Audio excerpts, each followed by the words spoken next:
People keep asking the wrong question about the Whittakers. They keep asking who failed them, who hurt them, who should be blamed. And every time the story circles back to that, it misses what actually happened. Because this was never about one villain, one hero, or one shocking discovery. It was about a slow chain of assumptions that turned concern into intervention and intervention into separation. And once that line was crossed, there was no undo button. Let's start with what this story is not. It is not a story about confirmed physical abuse. It is not a story about someone being caught beating or deliberately harming a family member. It is not a story where bruises were hidden, screams were ignored, or violence was proven and overlooked. That matters because words matter.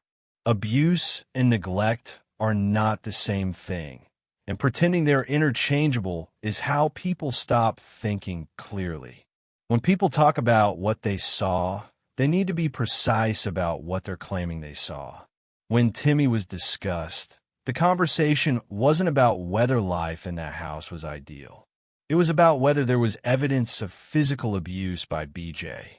And the truth is simple and uncomfortable for some people. There was none observed.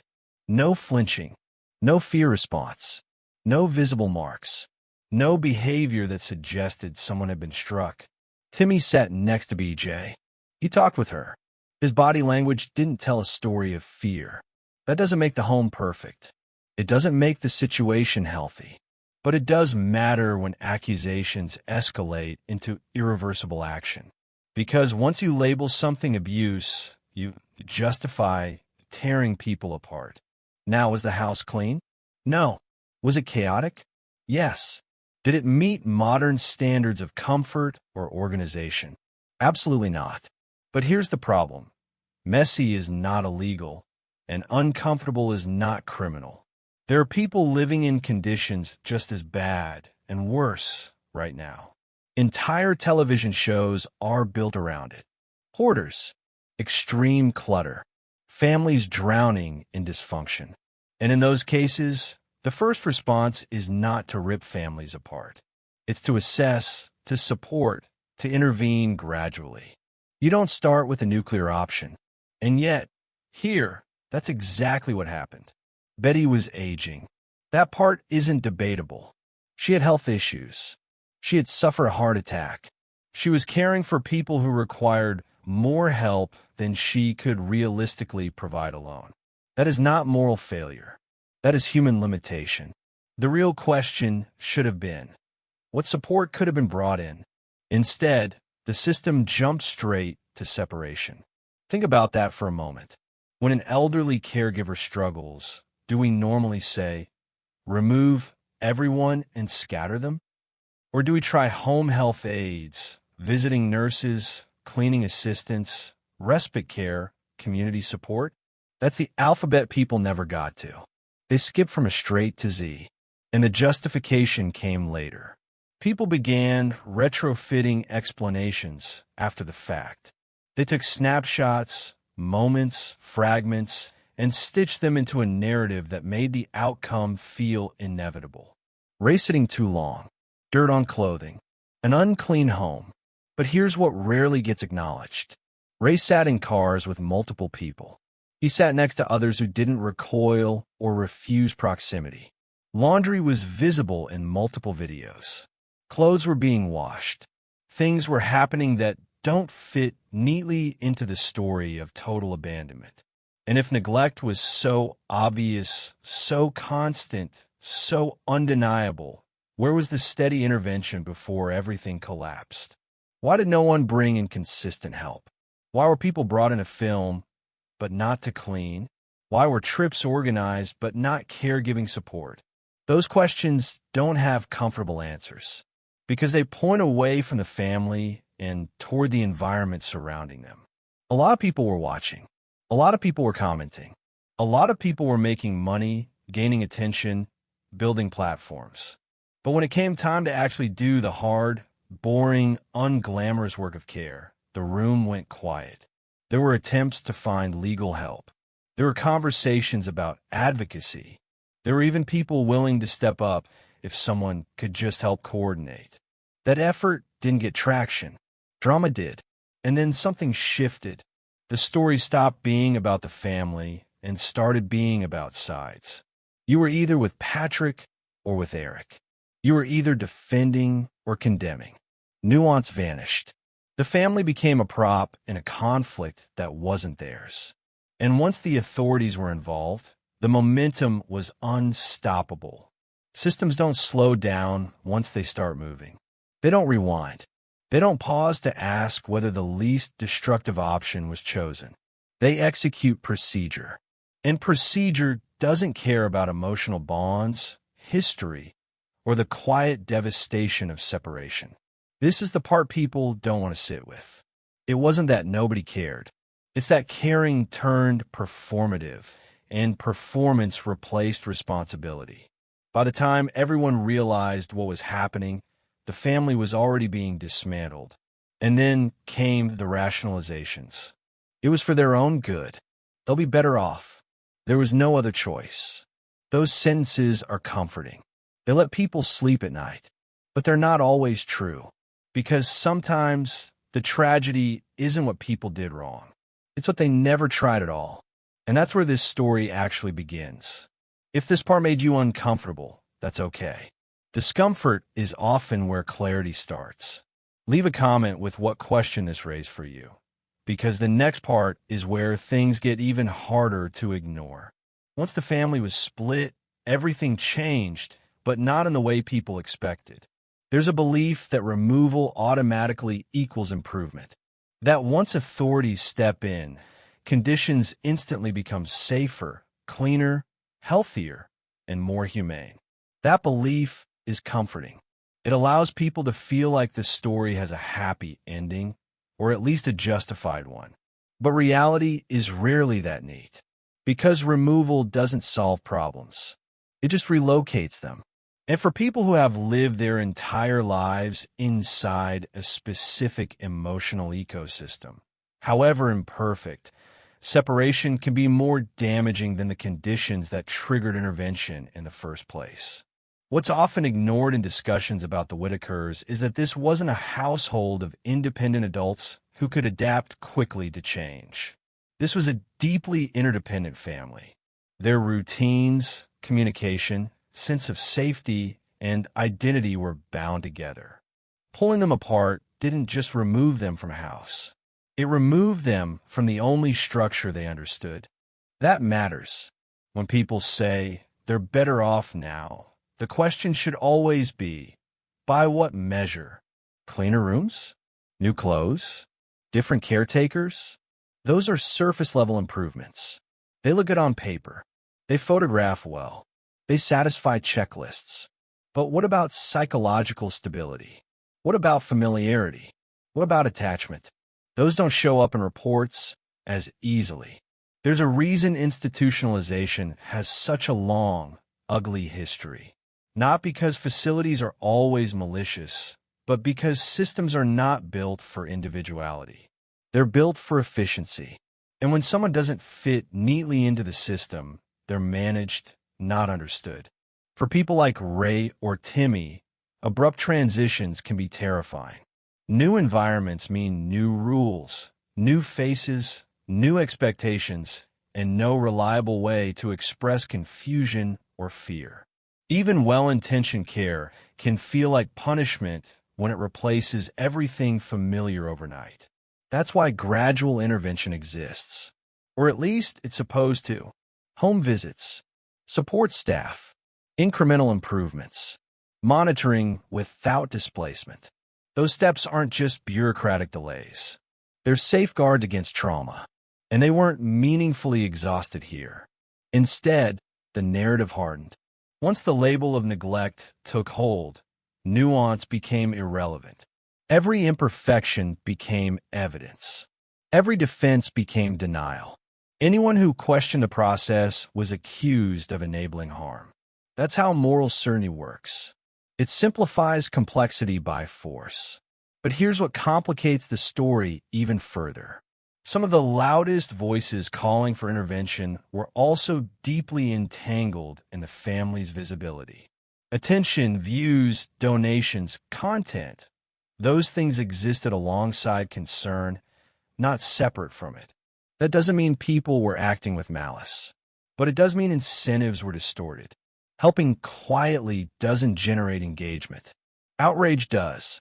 And once outrage enters the equation, escalation becomes inevitable. Calls get made. Lines get crossed. Processes begin that cannot be stopped once initiated. What's rarely acknowledged is how little control anyone has after that point.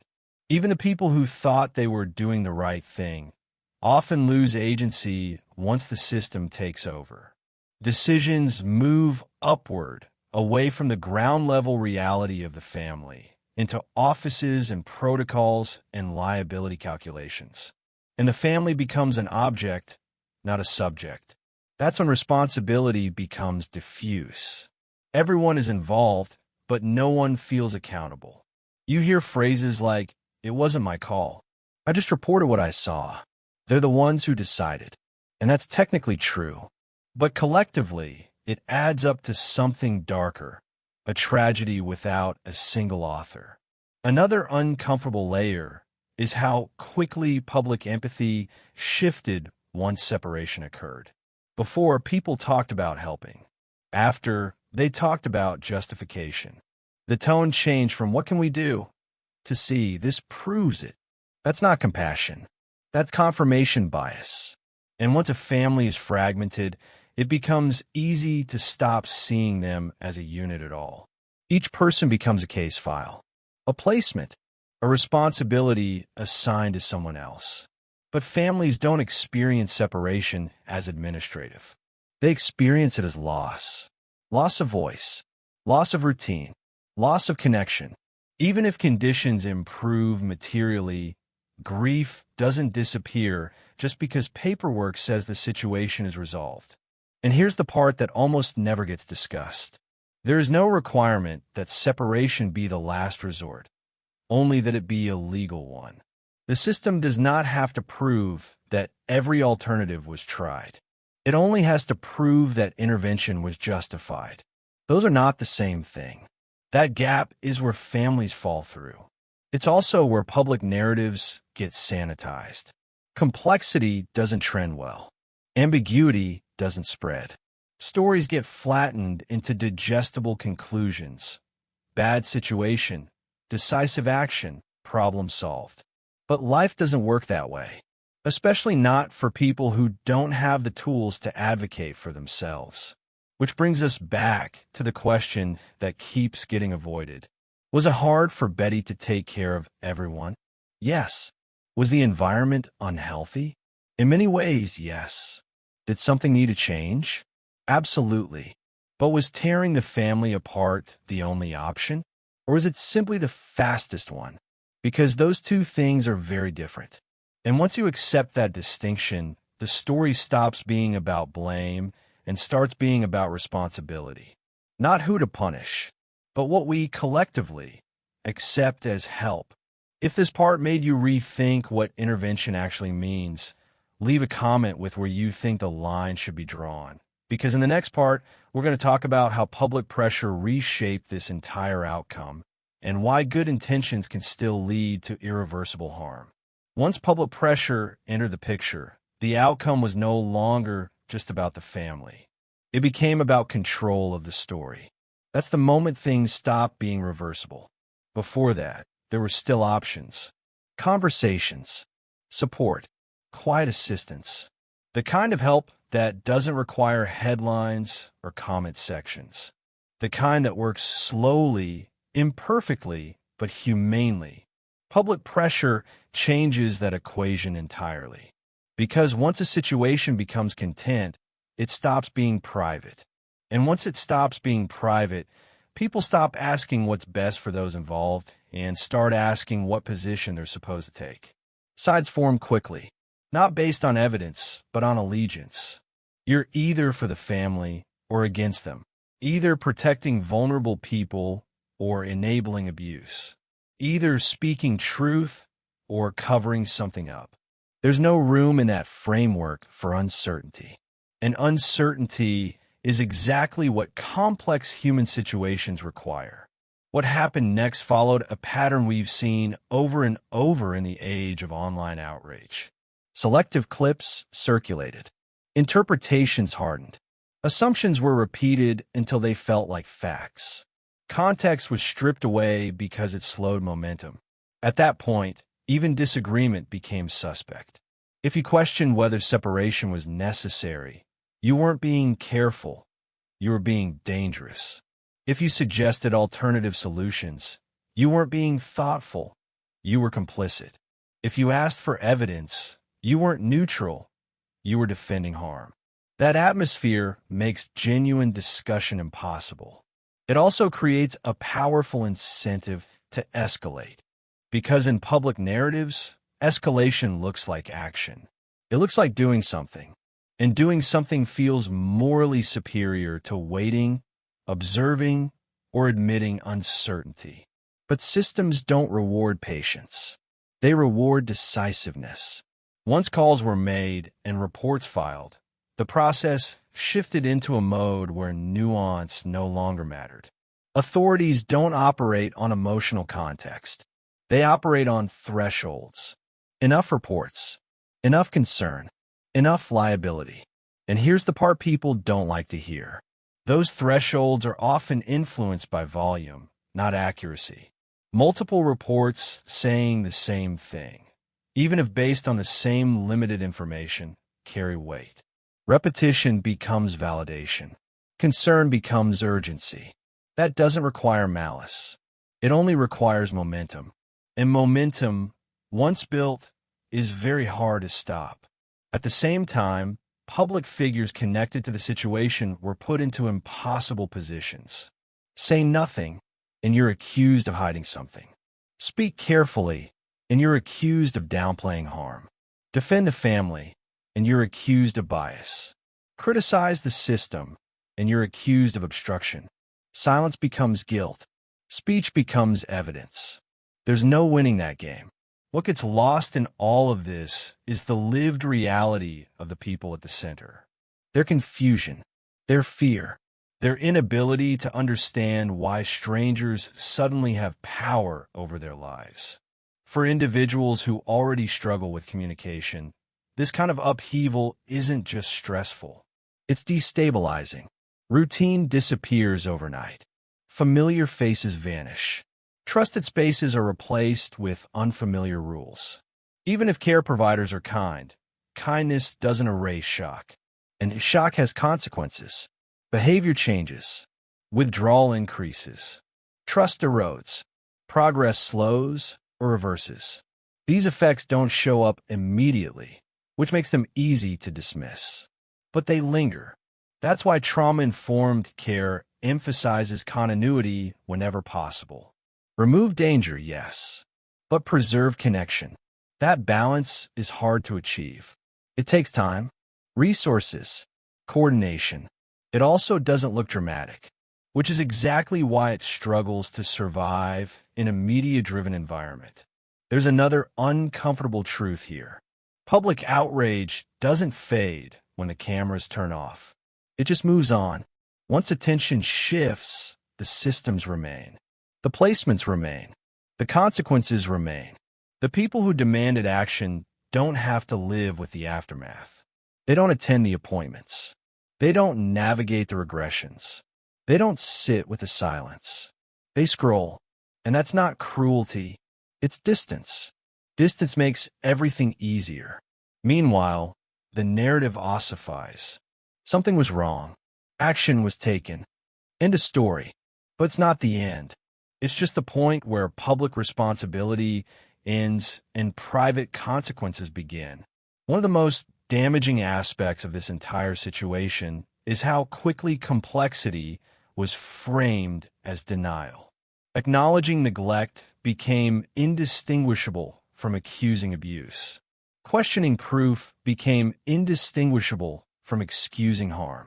That collapse of categories is dangerous, because neglect and abuse are not the same thing, and responses to them should not be identical. Neglect often arises from limitation. Abuse arises from intent. Those distinctions matter, not to excuse harm, but to determine proportionate response. When everything is treated as the worst-case scenario, the response becomes the harshest possible by default. And harsh responses leave scars. There's also the issue of precedent. If public pressure can accelerate family separation without exhausting supportive alternatives, what does that mean for other families living in poverty, disability, or isolation? Because this wasn't an outlier situation. Homes like that exist everywhere. Caregiver burnout exists everywhere. Aging caretakers exist everywhere. If the takeaway is that visibility plus outrage equals removal, then the message sent to struggling families is clear. Stay hidden or risk losing everything. That discourages help-seeking. It discourages honesty. It drives suffering further underground, which is the opposite of what protection systems are meant to do. None of this means nothing was wrong. It means that the response must be judged not only by intention, but by outcome. And outcomes are messy. Families don't heal on schedules. Trauma doesn't resolve through paperwork. Care doesn't improve just because authority intervened. Real help is slow. It's uncomfortable. It's often unsatisfying to watch, but it respects the humanity of the people involved.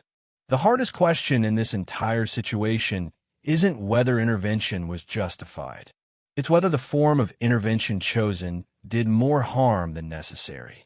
And that's not a question anyone wants to answer, because it implicates everyone. Viewers, creators, authorities, bystanders. It forces us to confront the possibility that good intentions, amplified by public platforms, can still result in irreversible damage. And once that damage is done, no amount of moral certainty can undo it. In the final part, we're going to step back and look at what this story actually teaches us. Not about one family, but about how modern outrage culture interacts with vulnerable lives and what responsibility really looks like when doing something isn't the same as doing the right thing. When the noise finally dies down, what remains is not clarity. It's residue. Residue in the form of fractured relationships. Residue in the form of unanswered questions. Residue in the form of people who no longer trust systems that claim to help them. This is the part no one likes to talk about because it doesn't fit neatly into a moral framework. There is no villain you can point to without also pointing back at yourself. The truth is that this story isn't about one family. It's about how modern attention works and how dangerous it becomes when care is replaced by certainty. At the center of everything is a simple misunderstanding that keeps repeating itself. The belief that urgency equals compassion. It doesn't. Urgency often feels righteous because it removes doubt. It allows people to act without sitting in discomfort. But discomfort is where real judgment lives. It's where we weigh options. It's where we slow down enough to ask what harm might come from our choices. When urgency takes over, the slow questions disappear. What happens after removal? Who stays involved when the cameras are gone? What supports are added, not just imposed? What voices are missing from the decision? Those questions rarely trend. What trends is outrage. And outrage demands resolution, not reflection. That's why systems respond the way they do under pressure. Not because they are cruel, but because they're designed to minimize liability, not maximize healing. When attention spikes, risk tolerance drops. The safest bureaucratic move is often the most extreme one. Separation, transfer, control. Those actions create a paper trail that says, we acted. Whether that action improves lives is a secondary consideration. And once separation occurs, the story changes forever. Reunification becomes exponentially harder. Trust erodes. Every future interaction is filtered through trauma. Even if intentions were good, even if some help was needed, even if everyone involved wanted the best outcome, the system doesn't rewind easily. There's also a quiet cruelty in how public narratives flatten people into symbols. One person becomes the caregiver. Another becomes the vulnerable adult. Another becomes the alleged abuser. Those labels erase individuality. They turn living humans into roles in a drama that the internet feels entitled to resolve. But real people don't exist as roles. They exist as contradictions. Someone can be overwhelmed and loving at the same time. Someone can be limited and devoted. Someone can fail without being malicious.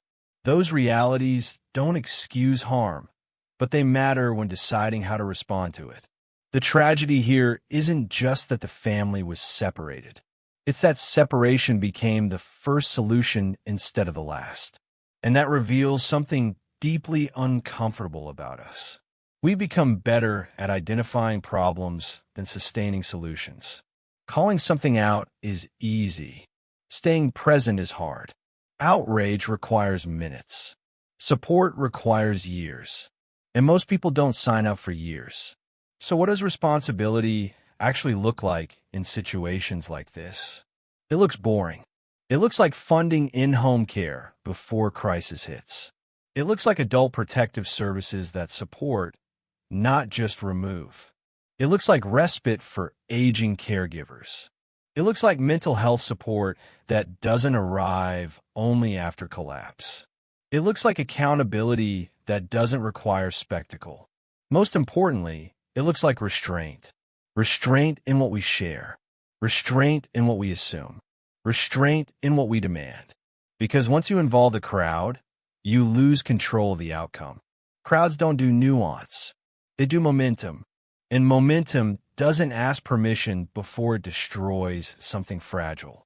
There's another lesson here, one that cuts even deeper. The internet has collapsed the distance between observation and intervention. Seeing something now feels like responsibility to act, even when we lack context, authority, or understanding. That impulse comes from empathy, but empathy without humility can be dangerous. Not every problem needs a megaphone. Not every concern needs a campaign. Not every situation improves when strangers take charge. Sometimes the most ethical choice is to step back and support quietly rather than amplify loudly. That doesn't mean ignoring harm. It means choosing proportional responses. It means exhausting every option before reaching for the irreversible ones. Because removal is irreversible in ways we rarely acknowledge. Even if people are later reunited, the bond is altered. Trust is cracked. Fear remains. And those effects don't show up in reports. They show up in silence, in withdrawal, in regression, in people who stop asking for help altogether. So when people say something had to be done, the real question becomes, did everything else get a chance first? And if the answer is no, then we have to sit with that. Not defensively, not angrily. Honestly, this story forces us to confront how easily good intentions can become instruments of harm when they're filtered through systems that prioritize optics over outcomes. It forces us to ask whether our desire to be seen as doing the right thing sometimes overrides our willingness to ensure the right thing is actually done. And it forces us to recognize that the loudest voices are rarely the ones who stay for the consequences. The family at the center of this didn't need to be perfect. They didn't need to be exemplary. They didn't need to meet anyone's standard of cleanliness or comfort. They needed support scaled to reality, not judgment scaled to visibility. They needed help that strengthened what existed, not help that erased it. And that is the quiet failure here, not of individuals, but of a culture that confuses exposure with solution. If there's any responsibility left for those watching now, it's this. Resist the urge to simplify human lives into narratives that fit your beliefs. Resist the pressure to demand action without understanding impact. Resist the comfort of certainty when uncertainty demands patience.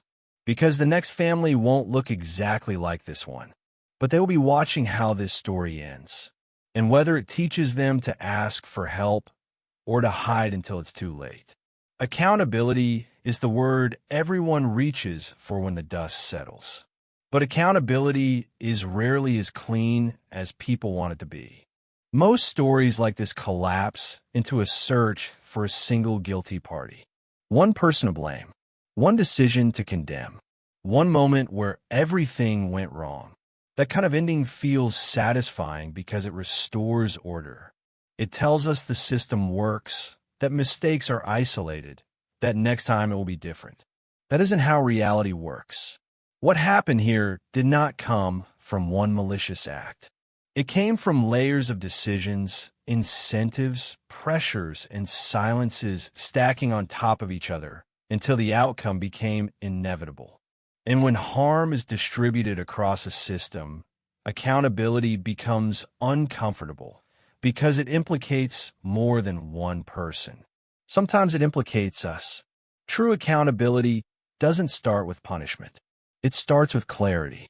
Clarity about what was known versus what was assumed.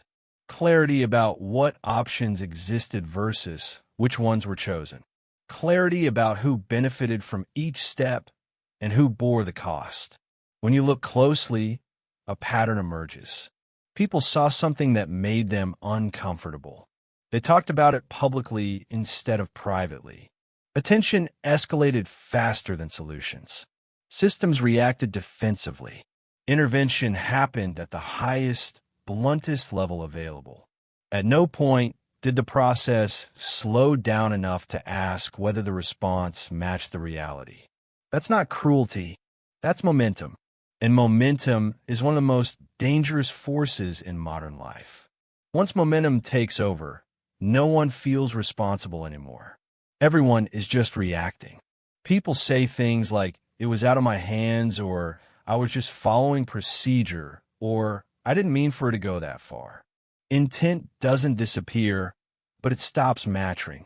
This is where accountability should live, not in denial, not in outrage, but in acknowledging where momentum replaced judgment.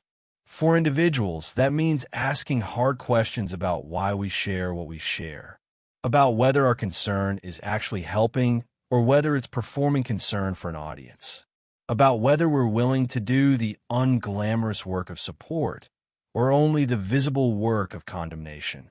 For platforms, it means reckoning with how amplification rewards certainty over caution, conflict over care. When attention becomes currency, people are incentivized to escalate, not stabilize. For institutions, accountability means building systems that don't treat removal as default, that invest in early intervention, in-home support, caregiver relief, and long-term follow-up. Systems that understand that separating people is not a neutral act. It's a trauma with consequences that ripple outward. And for communities, accountability means resisting the instinct to fracture into sides. That may be the most damaging outcome of all. This story became polarized. People felt forced to choose who they were with. That framing erased the possibility that multiple things could be true at once. That someone could be struggling and still loving. That help could be needed without destruction being justified. When communities fracture, the most vulnerable people lose twice. First through intervention, then through isolation. So what does justice look like when no one wins? It looks like learning. It looks like changing how we respond next time. It looks like building pathways that don't end in rupture unless every other door is closed. And it looks like humility, accepting that watching something does not mean understanding it. There's a reason families in crisis often avoid asking for help. Not because they don't need it, but because they've seen what help can become when visibility replaces discretion. When help becomes spectacle, trust dies. If this story leaves us with anything, it should be caution. Caution about certainty. Caution about speed. Caution about believing that good intentions protect us from doing harm. No one here needed to be a villain for damage to occur. Damage happens when systems designed for efficiency encounter human lives that require patience. The Whittakers didn't need to be torn apart. They needed time. They needed support that stayed. They needed help that strengthened bonds instead of severing them. And they needed a world that understood the difference. The hardest truth to accept is this: you could do everything believing you are right and still be wrong. That doesn't make you evil, but it does make reflection necessary. So before the next family becomes a case study, a debate, a trend, ask the question that should always come first and almost never does. What happens after we act? If the answer is silence, fragmentation, and disappearance, then the work isn't done. It's just been displaced. And if there's one lesson worth carrying forward, it's this: real care doesn't rush. Real help doesn't perform. And real accountability doesn't look for someone to blame. It looks for something to change. If this story made you pause, question, or reconsider how these situations unfold, that pause matters. Sit with it. Share thoughtfully. And remember that behind every viral moment is a family that has to live with the consequences long after everyone else moves on. Don't let that be forgotten. Thank you for watching this video. Click here to watch another video that might interest you.